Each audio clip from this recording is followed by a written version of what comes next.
Bank Nifty analysis for tomorrow. Last అనాలిసిస్‌లో bank Nifty ఈ trend line test చేయడానికి వస్తుంది.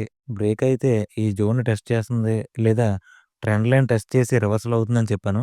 బట్ ఈరోజు bank Nifty direct 950 points gap up open అయ్యి ఆల్మోస్ట్ ఈ జోన్‌ని టెస్ట్ చేసింది.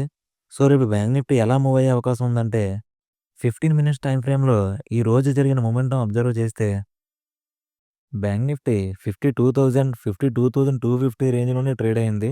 సో, రేపు బ్యాంక్ నిఫ్టీ ఫ్లాట్ ఆర్ ఈ మిడిల్‌లో ఓపెన్ అయ్యి అప్‌సైడ్ రెసిస్టెన్స్ బ్రేక్ చేసి క్లోజింగ్ ఇచ్చిందంటే ఈ జోన్‌ని టెస్ట్ చేసే అవకాశం ఉంది. లేదా బయ్యర్స్‌ని ట్రాప్ చేసే అవకాశం ఉంది.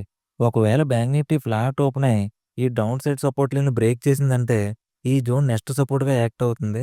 ఒకవేళ ఈ జోన్ కూడా బ్రేక్ అయిందంటే bank Nifty trend line retest చేసే అవకాశం ఉంది. Nifty analysis for tomorrow. Last అనాలిసిస్‌లో నిఫ్టీ కూడా ఈ ట్రెండ్ లైన్ టెస్ట్ చేయడానికి వస్తుంది. ట్రెండ్ లైన్ బ్రేక్ అయితే ఈ జోన్ రెసిస్టెన్స్‌గా యాక్ట్ అవుతుంది. ఒకవేళ ట్రెండ్ లైన్ నుంచి రిజెక్ట్ అయితే ఈ లెవెల్ సపోర్ట్‌గా యాక్ట్ అవుతుందని చెప్పాను.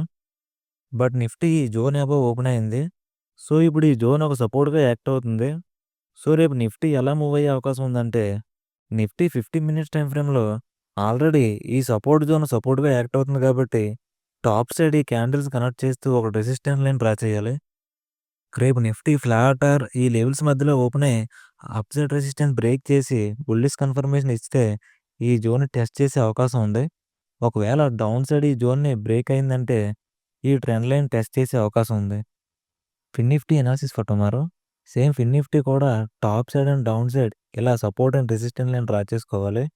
ఎటు బ్రేక్ అయినా కన్ఫర్మేషన్ చూసుకొని ట్రేడ్ చేయడం better. Mid cap nifty analysis for tomorrow. Mid cap నిఫ్టీలో ఈ రోజు జరిగిన మొమెంటం బేస్ చేసుకొని ఈ లెవెల్‌లో ఒక స్మాల్ జోన్ డ్రా చేయాలి. ప్రెజెంట్ మిడ్ క్యాప్ నిఫ్టీ ఈ జోన్ అబోవ్ క్లోజ్ అయింది. సో, రేపు ఈ జోన్ అబోవ్ ఓపెన్ అయ్యి అప్ సైడ్ మూవ్ అయితే 12,650 జోన్ అనేది రెసిస్టెన్స్‌గా యాక్ట్ అవుతుంది. ఒకవేళ ఈ జోన్ బ్రేక్ అయితే 12,500 లెవెల్ వరకు వచ్చే అవకాశం ఉంది.